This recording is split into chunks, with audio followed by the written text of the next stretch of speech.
नमस्कार दोस्तों, मैं विनोद साहू और आप देख रहे हैं आपका अपना चैनल वी फॉर विनोवेटिव। क्या आपने कभी सोचा है कि एफडी यानी कि फिक्स डिपॉजिट करने के लिए पोस्ट ऑफिस बेहतर है या फिर एसबीआई बैंक? आज की इस वीडियो में हम दोनों ऑप्शंस का साइड बाय साइड विश्लेषण करेंगे ताकि आप सही फैसला ले सके और अपने पैसों को सबसे सुरक्षित और फायदेमंद जगह पर निवेश कर सके। चलिए बिना कोई वक्त गवाए शुरू करते हैं। दोस्तों, पैसा कमाना आसान नहीं होता। हम दिन रात मेहनत करते हैं, पाई पाई जोड़ते हैं, लेकिन सवाल ये उठता है कि हमारी बचत को हम कहाँ पर निवेश करें। अगर आप सोच रहे हैं कि घर पे ही रख लें तो ये बहुत बड़ी गलती होगी, क्योंकि महंगाई यानी कि इन्फ्लेशन हमारे पैसे की वैल्यू को धीरे धीरे कम कर देती है। यही वजह है कि लोग एफडी जैसे सुरक्षित निवेश ऑप्शंस की ओर देखते हैं। लेकिन सवाल यह है कि एसबीआई बैंक और पोस्ट ऑफिस में से कौन सबसे ज्यादा बेहतर है, और यही आज हम विस्तार से जानेंगे। अब सबसे पहला और सबसे महत्वपूर्ण सवाल, आपका पैसा कहां सबसे ज्यादा सुरक्षित रहेगा? अगर आप पोस्ट ऑफिस में एफडी कराते हैं तो आपका पैसा 100% सुरक्षित होता है, क्योंकि ये भारत सरकार की गारंटी के तहत आता है। यानी चाहे कुछ भी हो जाए, आपको अपना पैसा और ब्याज दोनों वापस मिलेंगे। दूसरी ओर अगर आप एसबीआई बैंक में एफडी कराते हैं तो भी आपका पैसा सुरक्षित रहता है। एसबीआई भारत का सबसे बड़ा सरकारी बैंक है, जिसे खुद सरकार संचालित करती है। इसके अलावा आरबीआई की तरफ से आपको 5 लाख रुपए तक की गारंटी दी जाती है। अगर बैंक में कोई गड़बड़ी होती भी है तब भी 5 लाख तक की आपकी राशि सुरक्षित रहेगी। लेकिन अगर आप किसी छोटी प्राइवेट बैंक में एफडी कराने का सोच रहे हैं तो रुक जाइए, क्योंकि वहां रिस्क ज्यादा होता है। तो सुरक्षा के मामले में पोस्ट ऑफिस और एसबीआई दोनों ही बेहतरीन ऑप्शंस हैं। अब बात करते हैं एफडी कराने की ड्यूरेशन यानी कि टेन्योर की। कई लोग चाहते हैं कि वे छोटे समय के लिए निवेश करें, तो कुछ लोग लंबे समय तक पैसा लगाना ज्यादा पसंद करते हैं। यहाँ दोनों स्कीम में कुछ महत्वपूर्ण अंतर है। पोस्ट ऑफिस में आप 1 साल, 2 साल, 3 साल या फिर 5 साल के लिए एफडी करा सकते हैं, यानी आप 10 साल के लिए एफडी नहीं करा सकते। लेकिन एसबीआई में आपको ज्यादा फ्लेक्सिबिलिटी मिलती है। यहाँ पर आप सिर्फ 7 दिन से लेकर 10 साल की अवधि के लिए एफडी करा सकते हैं। यानी अगर आपको छोटी ड्यूरेशन के लिए पैसा लगाना है तो एसबीआई ज्यादा बेहतर ऑप्शन रहेगा।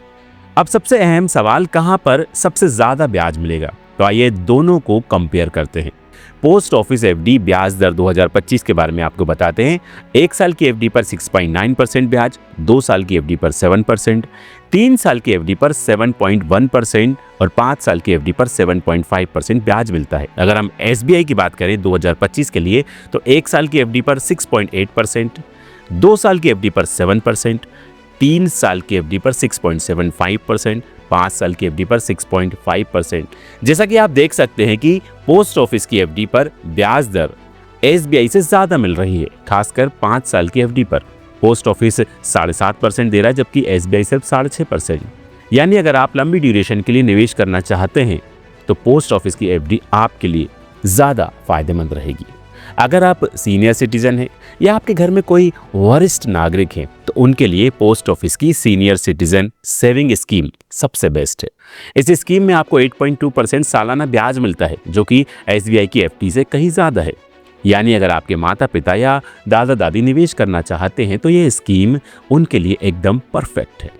अब ये मत सोचिए कि जहां ज्यादा ब्याज मिले वहीं एफडी करा लो, क्योंकि हर स्कीम के कुछ नुकसान भी होते हैं। उदाहरण के लिए पोस्ट ऑफिस एफडी में लिक्विडिटी कम है, यानी अगर आप 6 महीने से पहले पैसा निकालने की आपको जरूरत पड़ जाए तो यह संभव नहीं होगा।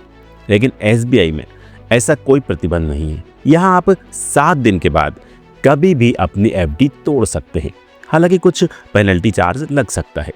अब बात करते हैं टैक्स के मुद्दे पर। अक्सर लोग इस पहलू को नजरअंदाज कर देते हैं, लेकिन ये बहुत ही ज्यादा इंपॉर्टेंट होता है। अगर आप पोस्ट ऑफिस की एफडी में निवेश करते हैं तो उस पर कोई भी टीडीएस नहीं कटता।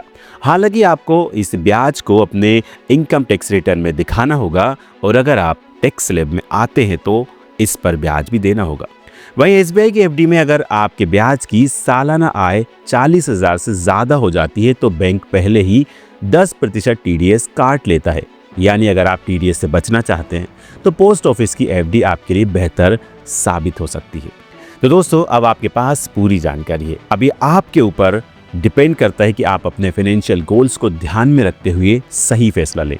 उम्मीद करता हूँ कि ये वीडियो आपके लिए उपयोगी साबित हुआ होगा। अगर आपको ये जानकारी अच्छी लगी हो तो वीडियो को लाइक करें और हमारे चैनल वी फॉर विनोवेटिव को ज़रूर सब्सक्राइब करें। हम इसी तरह की और भी जानकारियाँ आपके लिए हमेशा लाते रहते हैं। मिलते हैं अगले किसी वीडियो में, तब तक के लिए धन्यवाद।